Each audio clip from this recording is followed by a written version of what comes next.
معزز سامعین گرامی قدر، کل ہم نے آپ کے سامنے عالم برزخ کے حوالے سے چند گزارشات کو رکھا تھا۔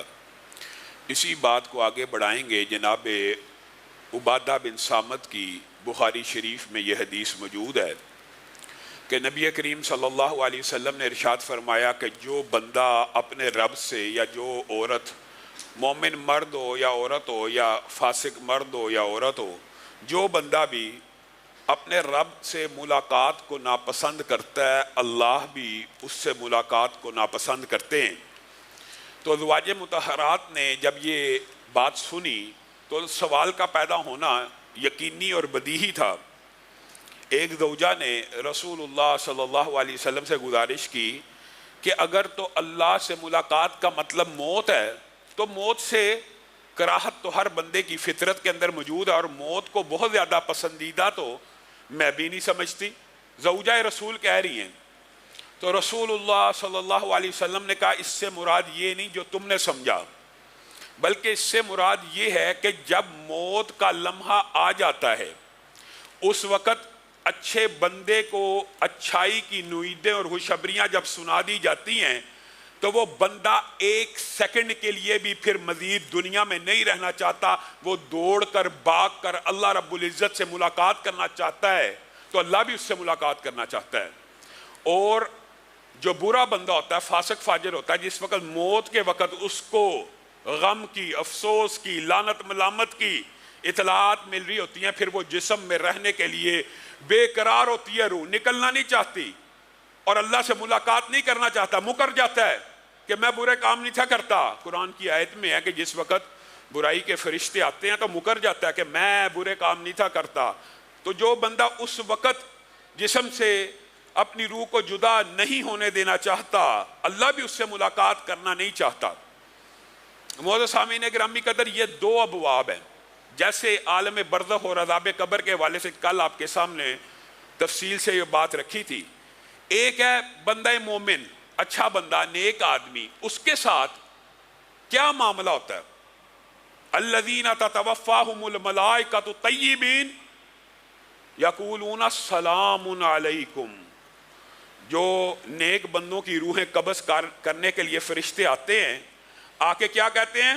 سلام علیکم۔ ابتدائے کلام سلامتی سے، تمہارے اوپر سلامتی ہو۔ پہلی خوشخبری، انسان عالم برزخ کے اندر ابھی آنکھ کھلی ہے، خوشخبری پہلی کیا آ رہی ہے؟ فرشتے جو استقبال کے لیے آئے ہوئے ہیں کیا کہہ رہے ہیں؟ سلام علیکم، تمہارے اوپر سلامتی ہو ہماری طرف سے۔ اور بنیادی طور پر یہ پیغام فرشتے لے کے تو اللہ ہی کی طرف سے آئے ہوتے ہیں، اور پیغام کیا سناتے ہیں؟ ارجعی الی ربک راضیۃ مرضیہ فادخلی فی عبادی وادخلی جنتی۔ اللہ کی طرف سے بھی مغفرت کا، خوشخبری کا پیغام ہے۔ اللہ تم سے راضی ہے، تم رب سے راضی ہو جاؤ۔ اب یہ وہ وقت ہے، بنیادی طور پہ جو موت کی سختیاں، تکلیفیں آپ کے سامنے رکھی تھی، وہ ان لمحات سے پہلے پہلے ہیں۔ اور جو حدیثیں موت کی آسانی کی، روح کے جسم سے جدائی کی ہیں، وہ ان لمحات کے بارے میں ہیں کہ جس وقت فرشتے استقبال کرنے کے لیے آگے خوشخبریاں سنا دیں تو بندہ مومن کی روح اس کے جسم سے اس طرح نکلنے کے لیے بےتاب ہو جائے گی، اور اس تیزی سے، اس سرعت سے، اس جلدی سے اپنے رب کی بارگاہ میں پیش ہونا چاہے گی کہ رسول اللہ صلی اللہ علیہ وسلم نے کہا ایسے نکلے گی جیسے ایک مشکیزہ بھرا ہوا ہو، پانی کا بھرا ہوا مشکیزہ، اس کے آگے ایک بند بندھا ہوا ہے، اس کو کھول دو، اس پانی کو نکلنے میں کتنی کو تکلیف پیش آئے گی، کتنی کو دقت آئے گی۔ جس آسانی سے مشکیزے سے آخری قطرہ بھی پانی کا نکل جاتا ہے، آپ مشکیزہ کھولیے، ایسے کیجئے، پانی بغیر کسی رکاوٹ کے سارے کا سارا باہر نکل جائے گا۔ اس طرح روح جسم سے بے چین ہو کے اطمینان کے ساتھ جب باہر نکلے گی، سبحان اللہ، یہ دو مناظر ہیں۔ اللہ رب العزت ہمیں ان مناظر میں مبتلا کرے، اور اللہ تعالی ہمیں ان بندوں میں شامل کرے۔ آپ نے اور میں نے رزلٹ کی بات کرتے ہیں، احوال کی بات، اللہ تعالیٰ نے تفصیلات بھی بیان کر دی ہیں کہ آپ کا اور میرا پالا کن واقعات سے پڑھنے والا ہے، یا ان واقعات سے پڑھنے والا ہے، یا دوسری طرف برے لوگوں کے جو واقعات ہیں ان سے پڑھنے والا ہے۔ وہ تفصیل بھی آپ کو رسول اللہ صلی اللہ علیہ وسلم نے کھل کے بیان کیا. برا بن عازب کی جو حدیث ہے وہ اس بارے میں مفصل ہے. حضرت ابو ہریرہ کی حدیث بھی ہے. یہ تین حدیثیں اگر ملا کے آپ کے سامنے رکھی جائے تو تینوں کا مفہوم میں ایک ہی حدیث کے تناظر میں بیان کروں گا. برا بن عازب نے کہا رسول اللہ صلی اللہ علیہ وسلم قبر کے اوپر بیٹھے ہوئے تھے, زار و کتار رو رہے تھے قبر کے اوپر بیٹھ کے, اور ہم سر جھکائے اس طرح بیٹھے تھے جیسے ہمارے سروں پہ کیا محاورہ پرندے بیٹھے ہوں. اور پرندے بیٹھنے سے مراد کا جو محاورہ اس سے کیا مطلب ہوتا ہے, جیسے جو بیمار جانور ہو جس کے سر کے اوپر جوئیں پڑ جائیں, چچڑ پڑ جائیں. آپ سارے پنجاب کے اندر جانتے ہیں جانوروں کو چچڑ پڑ جاتے ہیں, کوئی جوئیں پڑ جاتی ہیں. تو اس وقت جب کوئی پرندہ آتا ہے تو جانور اپنا سر نہیں ہلاتا کہ آرام سے اچک لے, مجھے اذیت سے نجات دے دے. سبحان اللہ. صحابہ کہتے ہیں ہم رسول اللہ صلی اللہ علیہ وسلم کے سامنے ایسے بیٹھا کرتے تھے کہ جیسے ہمارے سروں کے اوپر پرندے بیٹھے ہوں. اور میں اور آپ رسول اللہ کی حدیث سنی, زندگی نہ بدلی, دل کی کیفیت نہ بدلی. کیا فائدہ؟ رسول اللہ صلی اللہ علیہ وسلم کے سامنے ہم ایسے بیٹھے تھے تو رسول اللہ صلی اللہ علیہ وسلم نے یہ احوال بیان کرنا شروع کیے تھے جو میں آپ کے سامنے رکھ رہا ہوں. اور جس وقت روح نکلی ساتھ ہی رسول اللہ صلی اللہ علیہ وسلم نے, تین روایات ہیں, الفاظ کا فرق ہے لیکن مفہوم ایک ہی ہے. پہلی خوشخبری سلام علیکم, دوسری خوشخبری اللہ کی طرف سے بھی مغفرت کا وعدہ وعید خوشخبری, تیسری ملک الموت نے ایک لمحے کے لیے روح کو اپنے ہاتھ میں لیا تو فرشتوں نے آگے بڑھ کر ان سے روح کو اس اطمینان اور سکون سے ہاتھ میں لیا کہ رسول اللہ صلی اللہ علیہ وسلم نے فرمایا سفید رنگ کا ریشم کا لباس جنت سے تیار کیا ہوا فرشتے ہاتھ میں اٹھائے اس روح کے لیے لے کے آتے ہیں. اللہ تعالی ہمیں بھی میسر فرمائے. ہم یہ سمجھتے ہیں اچھا کفن ہو جائے, پاک صاف کفن ہو جائے. بنیادی طور پر خوش نصیب انسان وہ ہے جس کے لیے کفن بھی جنت سے آ رہا ہے, ریشمی سفید ریشم کا. فرشتوں نے اس کے اندر اس روح کو ڈھانپا تا حد نگاہ. رسول اللہ صلی اللہ علیہ وسلم حد نگاہ, آپ حد نگاہ کو کیا سمجھتے ہیں؟ آپ سر اٹھائیے, ارب نوری سال کے فاصلے کے اوپر بھی جو ستارہ ہے آپ کی نظر وہاں پہ پہنچ جاتی ہے. حد نگاہ فرشتے استقبال کے لیے بیٹھے ہوئے ہیں اس ایک روح کے لیے, اور آگے بڑھ کر اس کو خوشخبریاں سناتے ہیں, سلام پیش کرتے ہیں, اور ایک دوسرے سے منتقل کرتے ہوئے یہ خرب ہا خرب نوری سال کا فاصلہ اس تیز رفتاری سے طے کرتے ہیں کہ فرشتے اس روح کو لے کے پہلے آسمان تک پہنچ جاتے ہیں. رستے کے مناظر بھی رسول اللہ صلی اللہ علیہ وسلم نے بیان کر دیے کہ اس روح سے اللہ رب العزت ایسا معاملہ کرے گا. صرف سفید ریشم کا لباس جنت سے نہیں آیا, ایک خوشبو بھی جنت سے لائی گئی ہے جس سے اس کی روح کو ایسا معطر کیا جائے گا, ایسی خوشبو پیدا کی جائے گی کہ جہاں دور دراز کے فرشتوں کے ناکوں سے ٹکرائے گی وہ کہیں گے سلام علیکم, سلامتی ہو اس بندے کے اوپر. کتنے خوبصورت جسم میں آباد رہی, جسم کو بھی آباد رکھا عبادتوں سے ریاضتوں سے, اس کے اوپر اللہ کی سلامتی ہو. کتنی خوش قسمت روح ہے, کتنی خوش بخت روح ہے, کتنی خوبصورت خوشبو ہے.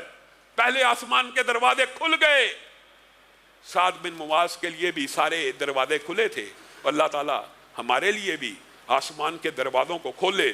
پھر پہلے آسمان کے فرشتے استقبال کرتے ہوئے لے کے چلے کہاں تک؟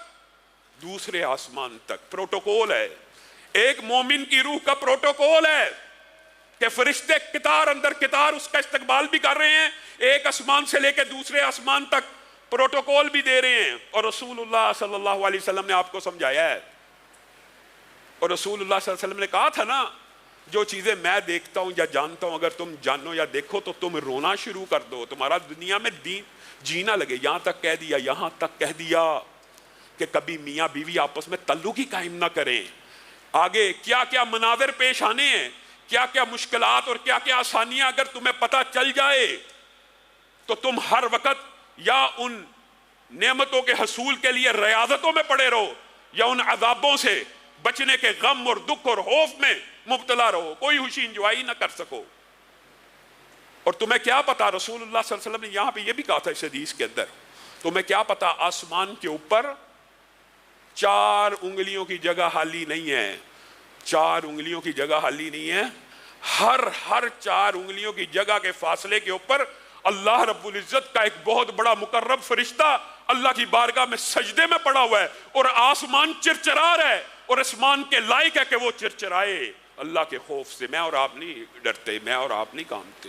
یہ پروٹوکول دیا جا رہا ہے 7ویں آسمان تک، عرش عظیم تک، وہ کھرب ہا کھرب نوری سال کا فاصلہ چند سیکنڈ میں روح نے طے کیا، ان کتاب الابرار لفی علیین، اللہ کی طرف سے خوشخبری اور اللہ کی طرف سے اعلان ہوا اس روح کو علیین میں رکھ دیا جائے، اس کا مقام اور ٹھکانہ اس کو علیین میں دکھا دیا جائے، اور دیگر روایات کو ملایا جائے تو یہ پتہ چلتا ہے اس روح کو وہاں پہ موجود علیین میں پہلے سے موجود جو ارواح ہیں وہ پہچان جائیں گی۔ اور حدیث کے الفاظ کتنے خوبصورت ہیں کہ وہ اس کا ایسا استقبال کریں گی اور اتنی خوشی محسوس کریں گی جیسے تم کسی اپنے بھائی سے ایک عرصے کے بعد ملو تو جو خوشی محسوس کرتے ہو وہی وہ روحیں خوشی محسوس کریں گی اور تیزی سے گفتگو کرنا شروع کر دیں گی، فلاں کیسا فلاں کیسا، کہیں گے صبر کرو صبر۔ دنیا کی تکلیفوں اور آزمائشوں سے آیا، اور شاید میرے دماغ میں کئی مرتبہ اس حدیث کو پڑھتے پڑھتے آتا ہے یہ جو اتنی تیز رفتار سفر ہے، وہ کہیں گے ذرا اس کو کچھ موقع تو دو سستانے کا، اس قدر تیز رفتار جو سفر ہوگا۔ پھر کہا جائے گا فلاں کا کیا بنا، وہ بندہ کہے گا، وہ روح کہے گی وہ بندہ تو فوت ہو گیا، بڑا نیک تھا، تمہارے پاس نہیں پہنچا، اوہو افسوس کریں گے ہمارا وہ بھائی شاید جہنم میں چلا گیا، سجین میں چلا گیا، واقعی فوت ہو گیا، ہم تک نہیں پہنچا، ہم تک نہیں پہنچا۔ پھر جب علیین میں درج کیا جائے گا دوبارہ برزخ کی ہی زندگی کے اندر، یہ عجیب مغالطہ جی، یہ جی حدیث میں آیا جی دوبارہ روح کو جسم میں ڈالا جائے گا، جی دنیاوی زندگی، یہ سارے معاملات برزخی کے اندر ہے جو پہلے آپ کے سامنے بات رکھی ہے۔ کیا کیسے دوبارہ دنیا میں بھیجا جائے گا، وہاں سے روح کو آپ جنازے کو تیار کر رہے ہوں گے، حدیث کے الفاظ ہیں، اور یہ زندگی برزخ کی کیوں ہے، دنیا کی کیوں نہیں ہے، حدیثیں اتنی واضح ہیں، یہ بھی بخاری شریف کی حدیث ہے کہ جس وقت آپ چارپائی کو اٹھا لیتے ہیں، چارپائی کو اٹھا لیا آپ نے، میں نے، سب نے دیکھا ہوا منظر، جس وقت، اور یہ ہمارا یقین ایمان عقیدے کا مسئلہ ہے، ہمیں اس حدیث کے اوپر یقین ہے، انکار حدیث والوں کو نہ ہو، برزخ کی زندگی کا انکار کرنے والوں کو نہ ہو، عذاب قبر کے منکروں کو نہ ہو۔ رسول اللہ صلی اللہ علیہ وسلم نے کہا جس وقت تم چارپائی کو اٹھاتے ہو جو بندہ نیک ہوتا ہے وہ کیا کہہ رہا ہوتا ہے، قدمونی قدمونی۔ آپ بتائیے آپ میں سے آج تک کسی نے یہ الفاظ سنے ہیں؟ یہ جو ایک صوفیوں کا فلسفہ عجیب ہے، ایک نے کلی انکار کر دیا عذاب قبر اور برزخ کا، اور ایک نے کلی طور پہ برزخ کو دنیا سے بھی آگے پہنچا دیا۔ یہ واپس آ جاتے ہیں جی دنیا میں ہی ہوتے ہیں، دنیاوی زندگی گزارے ہوتے ہیں۔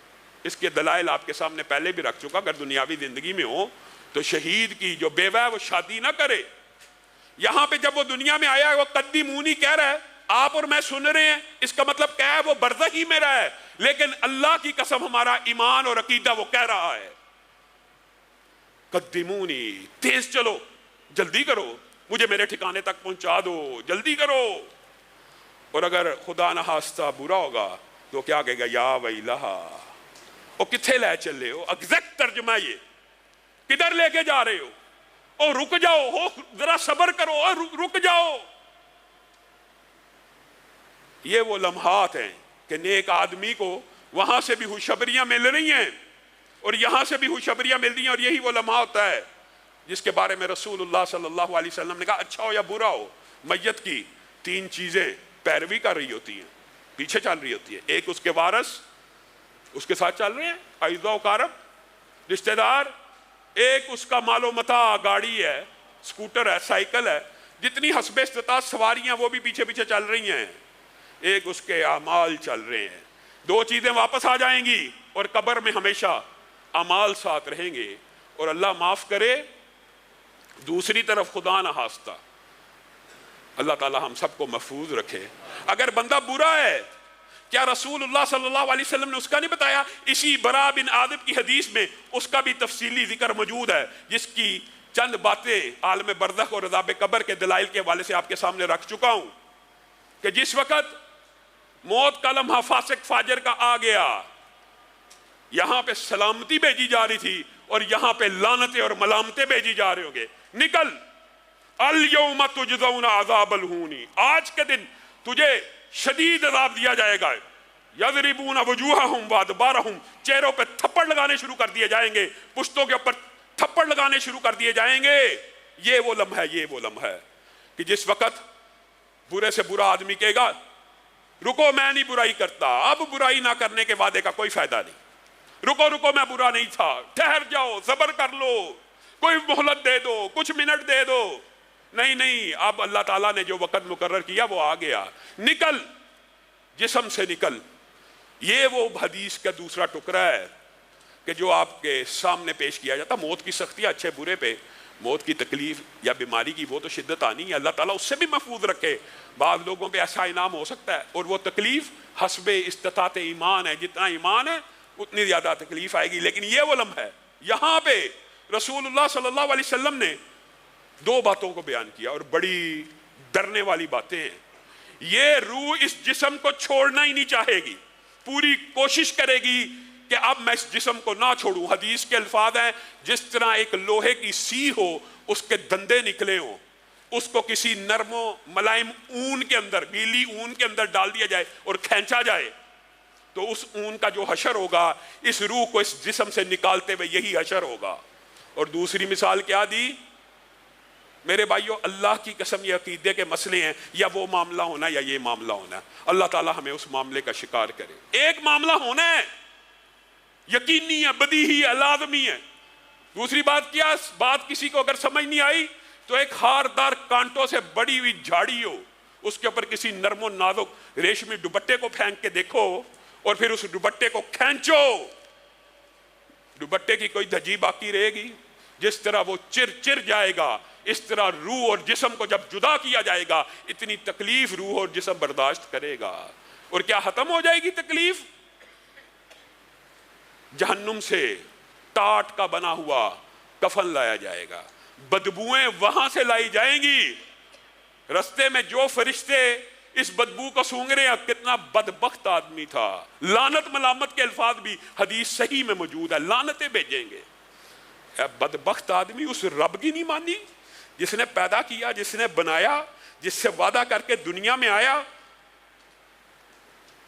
جس نے بچپن سے جوانی دی، ہر صلاحیت، ہر نعمت دی، اس کی نافرمانی کر کے آیا. کتنا ظالم ہے، کتنا خبیث ہے، کتنا ذلیل ہے. مفہوم یہ ہے. اور پورے رستے میں آسمان تک جاتے جاتے یہی بری خبریں اس کو مل رہی ہیں. خوف اور تکلیف کی شدت میں اضافہ ہوتا جا رہا ہے. آسمان کے دروازوں کو کھٹکایا جائے گا. کون ہے؟ خبیث روح آئی ہے، خبیث جسم کو آباد کر کے آئی ہے. لا تفتح لهم ابواب السماء. یہ وہ بدبخت ہوں گے جن کے لیے کبھی بھی آسمان کے دروازوں کو نہیں کھولا جائے گا.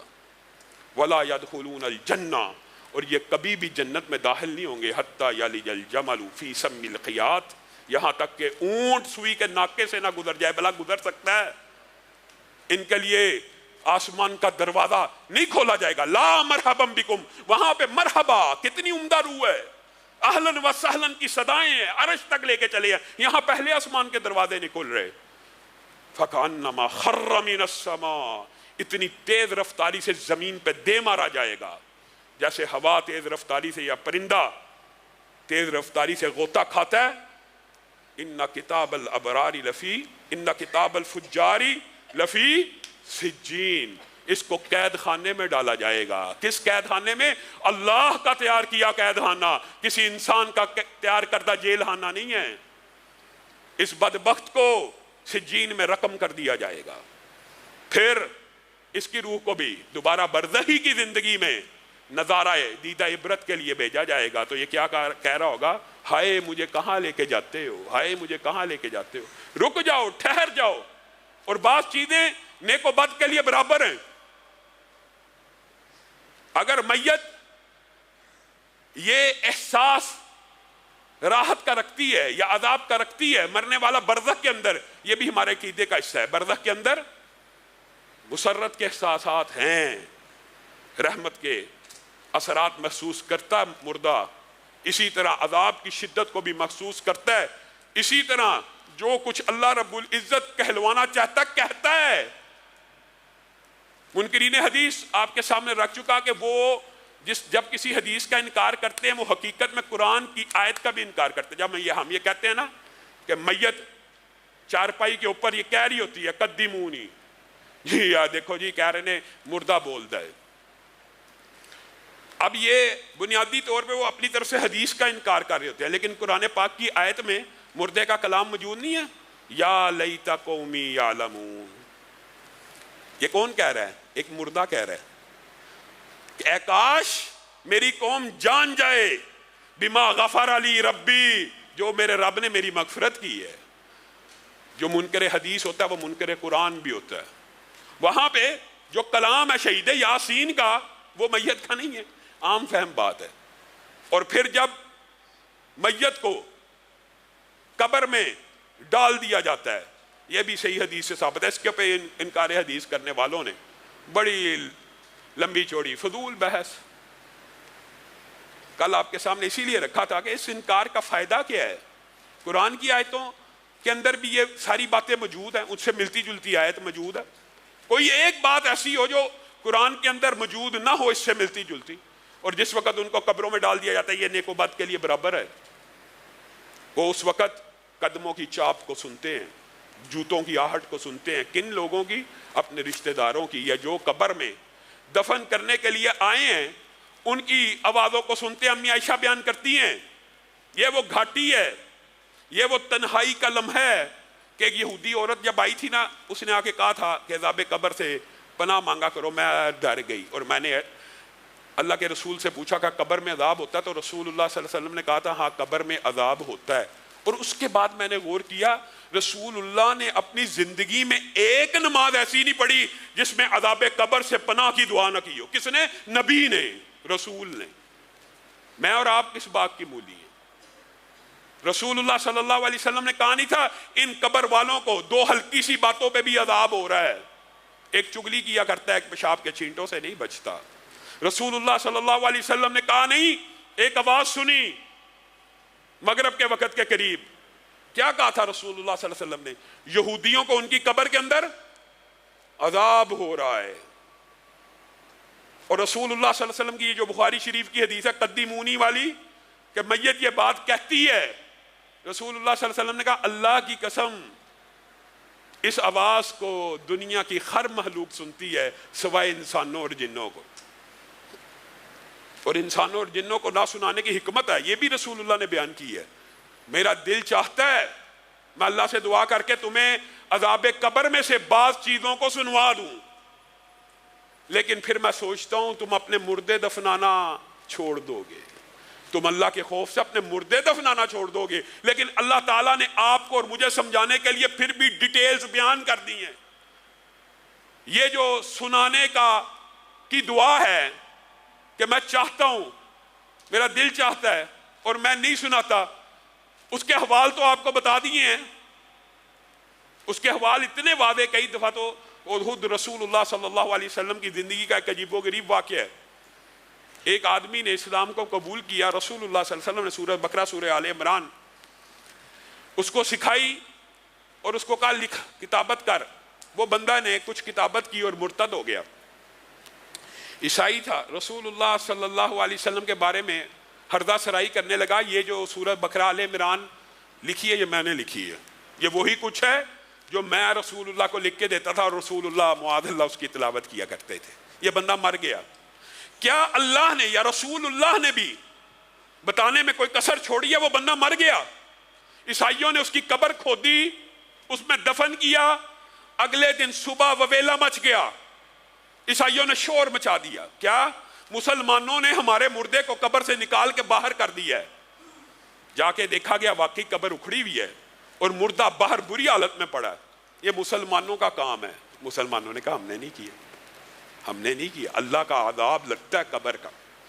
انہوں نے کہا اچھا، پھر دفنایا ذرا گہرا کر کے، اگلے دن صبح ہوئی وہ مردہ پھر قبر سے باہر پڑا، قبر ساری کی ساری اکھڑی ہوئی ہے۔ انہوں نے شور مچا دیا، یہ مسلمان باز نہیں آ رہے، ہم مردہ دفناتے ہیں، چونکہ اس نے رسول اللہ کے بارے میں یہ بات کی تھی، مسلمان اس سے انتقام لے رہے ہیں، اللہ اس سے انتقام لے رہا تھا۔ تیسری مرتبہ انہوں نے گہرا گڑھا بنایا اور اپنے تئی جتنی گہرائی میں جا سکتے تھے اتنی گہرائی میں لے گئے، اتنی گہرائی میں لے گئے کہ اکھاڑنے میں بھی کچھ وقت لگے، کچھ ٹائم لگے اور ہم مسلمانوں کو پکڑ لیں۔ اگلے دن فجر کے بعد کیا دیکھا؟ وہ مردہ پھر باہر پڑا ہے۔ پھر ان کو سمجھ آ گئی کہ اللہ کا عذاب شدید ہے اس بندے کے اوپر۔ انہوں نے گڑھے میں بغیر مٹی ڈالے اس کو پھینک دیا۔ عذاب قبر میں سے رسول اللہ سنانا چاہتے ہیں تو سنا کے بھی گئے ہیں۔ انشاءاللہ ان بعض احوال کا ذکر آئندہ آنے والے درس میں کریں گے۔ سبحان ربک رب العزت عما یصفون وسلام علی المرسلین